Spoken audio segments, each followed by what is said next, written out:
MP सेवा ट्रिक्समध्ये आपलं सर्वांचं स्वागत आहे. जर तुम्ही कंबाईनची तयारी करत असाल तर हा व्हिडिओ खूप महत्त्वाचा आहे. या व्हिडिओमध्ये आज आपण पॉलिटी आर्टिकल्स लक्षात कसं ठेवायचे याची भन्नाट ट्रिक्स पाहणार आहोत. तसेच तुम्हाला संपूर्ण पॉलिटी आर्टिकल्सची पेड PDF हवी असेल तर 84 21 90 83 84 या नंबरवर संपर्क करा.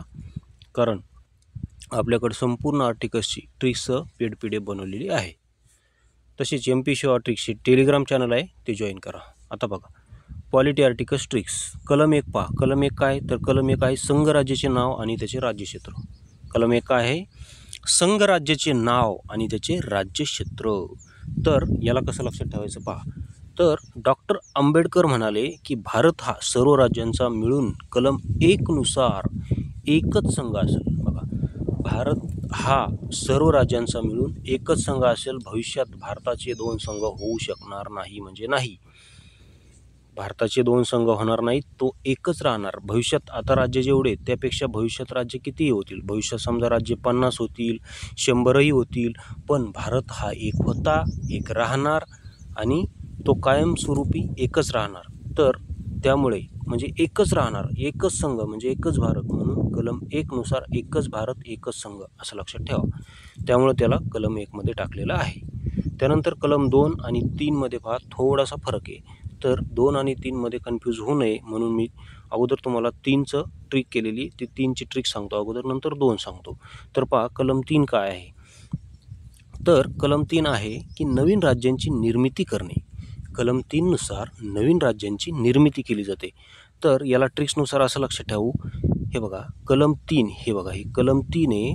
3 नुसार 3 लंगा राज्याची निर्मिती झाली. तेलंगणा, 3 लंगा म्हणजेच तेलंगणा राज्याची निर्मिती ही कलम 3 नुसार झालेली. आता कसं लक्षात ठेवायला अडचण आली का. 3 नुसार 3 लंगा राज्य म्हणू आपण. तेलंगणाला काय म्हणू आपण, 3 लंगा राज्य म्हणू. तर 3 लंगा राज्य म्हणजेच तेलंगणा राज्याची निर्मिती ही कलम 3 नुसार झाली. हे बघा हे 3 म्हणजे हे 3 म्हणजे 3 लंगा म्हणजेच तेलंगणा राज्याची निर्मिती कलम 3 नुसार झालेली आहे. आणि 2 आणि 3 मध्ये आता फरक काय सांगतो मी. 2 नुसार कोणते राज्य स्थापन केले जातात आणि 3 नुसार कोणते. तर 3 नुसार काय केलं जातं की आता भारतात जेवढे राज्य आहेत त्या राज्यातूनच एखादं नवीन राज्य निर्माण करायचं असेल तर ते कलम 3 नुसार केलं जातं. उदाहरणार्थ आंध्र प्रदेश होतं अगोदर, बरोबर आहे. तर आंध्र प्रदेशमधून तेलंगणा राज्य निर्माण केलं तर ते कलम 3 नुसार केलं. म्हणून हे 3 नुसार 3 लंगा राज्य असं आपण त्याची ट्रिक्स केलेली. आणि 2 मध्ये काय असतं की 2 मध्ये नवीन राज्य दाखल करून घेणे किंवा स्थापन करणे. म्हणजे कलम 2 नुसार जो भारताचा भाग नाही असा भाग भारतात जोडणे, ती ती जी प्रक्रिया पार पाडली जाते ती कलम 2 नुसार. उदाहरणार्थ भविष्यात बांगलादेशचा एखादा पार्ट भारतात जर घ्यायचा असेल आणि बांगलादेशचा पार्ट भारतात घेऊन त्यापासून एखादं नवीन राज्य तयार करायचं असेल तर ते ती प्रोसिजर कलम 2 नुसार केली जाते. आणि कलम 3 नुसार काय केलं जातं की भारतातलंच एखादं राज्य फोडून नवीन राज्य निर्माण केलं जातं. उदाहरणार्थ भविष्यात जर महाराष्ट्रामधून विदर्भ राज्य हे नवीन राज्य वेगळं करायचं असेल, महाराष्ट्रातून विदर्भ हे नवीन राज्य निर्माण करायचं असेल तर ती प्रोसेस कलम 3 नुसार केली जाते. एवढं लक्षात ठेवा. महाराष्ट्रातून भविष्यात जर विदर्भ तयार करायचा असेल तर कलम 3 नुसार प्रोसिजर केली जाते. एवढंच लक्षात ठेवा. आणि दुसऱ्या देशाचा एखादा भाग भारताला जोडायचा आहे जो की सध्या भारताचा नाही, उदाहरणार्थ बांगलादेशचा एखादा भारतात जोडायचा असेल किंवा पाकिस्तानचा एखादा पार्ट भारतात घ्यायचा असेल तर ते कलम 2 नुसार घेतलं जातं. तर याची पण आपण ट्रिक केलेली. ट्रिक्स पहा. 2ला आपण बी म्हणू कारण ABCD नुसार बी 2 नंबरला येतं ना.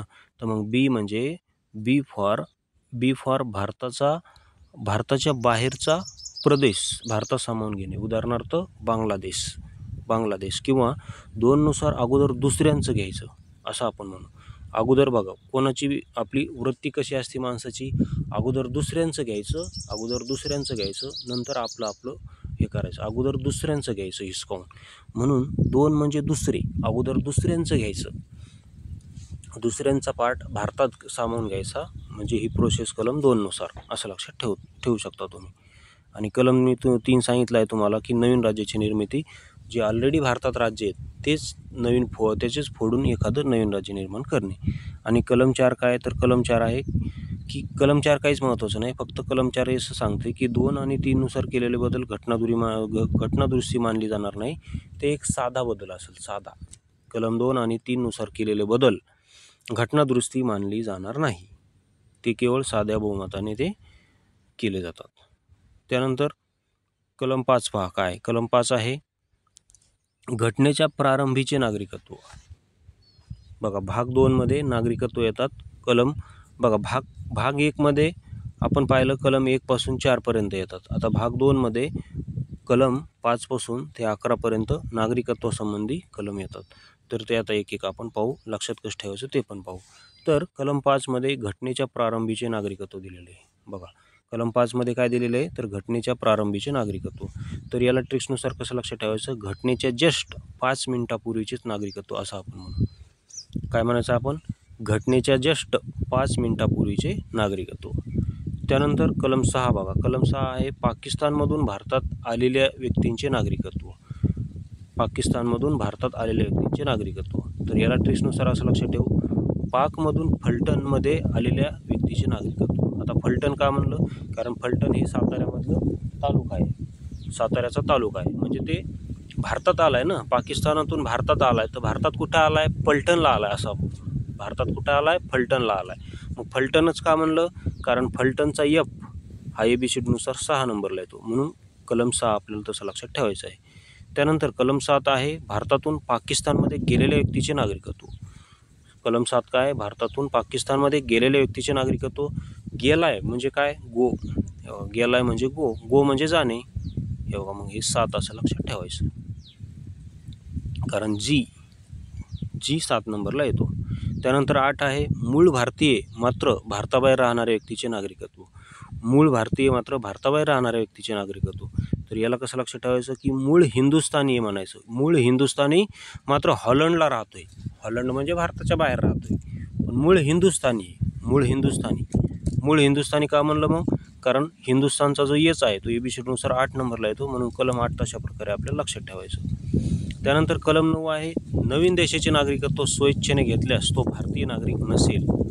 नवीन देशाचे नागरिकत्व स्वेच्छेने घेतल्यास तो भारतीय नागरिक नसेल. तर याला कसं लक्षात ठेवायचं मग 9 म्हणजे नवीन. 9 नवीन देश. 9 नव्याचे 9 दिवस असं आपण म्हणतो ना. 9 नवीन देशात गेल्यावर तो नवीन देशात गेल्यानंतर त्याला 9 दिवस तिथं मस्त करमलं नंतर बोर व्हायला लागला असं आपण म्हणू. नवीन देशाचे नागरिकत्व घेतले त्यांनी आणि नवीन देशाचे नागरिकत्व घेतल्यानंतर त्याला त्या देशात फक्त 9 दिवस करमलं नंतर त्याला पश्चाताप व्हायला लागला की राव आपण भारतातच राहायला पाहिजे होतं उगाच नवीन देशात आलो. म्हणजे नव्याचे 9 दिवस असं लक्षात ठेवा. त्यानंतर 10 आहे नागरिकत्व चालू राहणे. तर याला कसं लक्षात ठेवायचं जोपर्यंत तो जिवंत आहे. बघा जोपर्यंत जिवंत आहे तोपर्यंत त्याचं नागरिकत्व चालू राहतं. म्हणजे जोपर्यंत जिवंत आहे. बघा जिवंत या शब्दाची सुरुवात जेने होते आणि जे 10 नंबरला येतो ABCDनुसार म्हणून तो तसं लक्षात ठेवा नागरिकत्व चालू राहणे. कधीपर्यंत चालू राहणार तो जोपर्यंत जिवंत आहे तोपर्यंत त्याचं नागरिकत्व चालू राहणार. त्यानंतर कलम 11 आहे नागरिकत्वासंबंधी कायदा. कायदा कोण करतं तर संसद. तर बघा कायदाला असं इंग्रजीमध्ये लिहिलं कायदा. इंग्लिशमध्ये नाव लिहिलं कायदा. तर कायद्याचा के 11 नंबरला येतो ABCDनुसार म्हणून कलम 11 कायदा करण्याचा अधिकार संसदेला आहे. नागरिकत्वासंबंधी कायदा करण्याचा अधिकार संसदेला आहे. तर अशा आपल्या भन्नाट ट्रिक्स आहेत पहा. प्रत्येक आर्टिकल्सची आपण ट्रिक्स केलेली. आता तुम्हाला मी मूलभूत हक्काचे पण दाखवतो. आता हे बघा कलम 14 खूप महत्त्वाचं आहे मूलभूत हक्कामध्ये. तर कलम 14 काय कायद्यासमोर समानता. तर कायद्यासमोर समानता ही सामान्य व्यक्ती असो किंवा श्रीमंत असो गरीब असो श्रीमंत असो एखादा VIP असो कोणी असो त्याला कायद्यासमोर सगळ्यांनाच कशी समानता आहे. कायद्यावर कोणीही नसेल असं घटनेत सांगितलेलं आहे. तर याला कसं लक्षात ठेवायचं ट्रिक्सनुसार एखादा आम आदमी असो A फॉर एखादा आम आदमी असो किंवा D फॉर एखादा डॉन असो. एवढं असं लक्षात ठेवलेलं आपण. A फॉर एखादा आम आदमी असो किंवा D फॉर एखादा डॉन असो दोघेही कायद्यासमोर कसे असतील समान असतील. मग असं का म्हणलं आम आदमीचा A हा ABCDनुसार 1 नंबरला येतो आणि डॉनचा D हा ABCDनुसार 4 नंबरला येतो.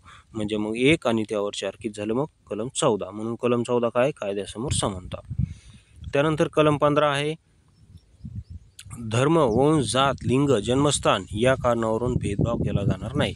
तर याला ट्रिक्सनुसार कसं लक्षात ठेवायचं वरील 5 कारणावरून पंढरपूर मंदिरात दर्शनासाठी भेदभाव केला जाणार नाही.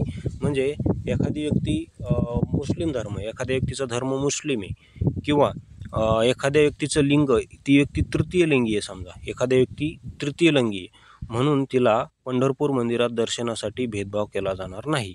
मग आता पंढरपूर मंदिरातच का म्हणलं? कारण पंढरपूर आणि पंधरा, हे बघा, पंधरा आणि पंढरपूर दोन्ही शब्दाची सुरुवात प ने होते. हे बघा, प म्हणजे पंढरपूर आणि पंधरा दोन्ही शब्दाची सुरुवात प ने होते, म्हणून ते 15 लक्षात ठेवा. त्यानंतर 16 पहा, सरकारी नोकऱ्यांमध्ये सर्वांना समान संधी. सरकारी नोकऱ्यांमध्ये समान संधी. तर याला ट्रिक्सनुसार कसं लक्षात ठेवलं आपण? मग पोलीस भरतीमध्ये सर्वांना समान संधी असं आपण म्हणू. पोलीस भरतीमध्ये सर्वांना समान संधी असं आपण म्हणू.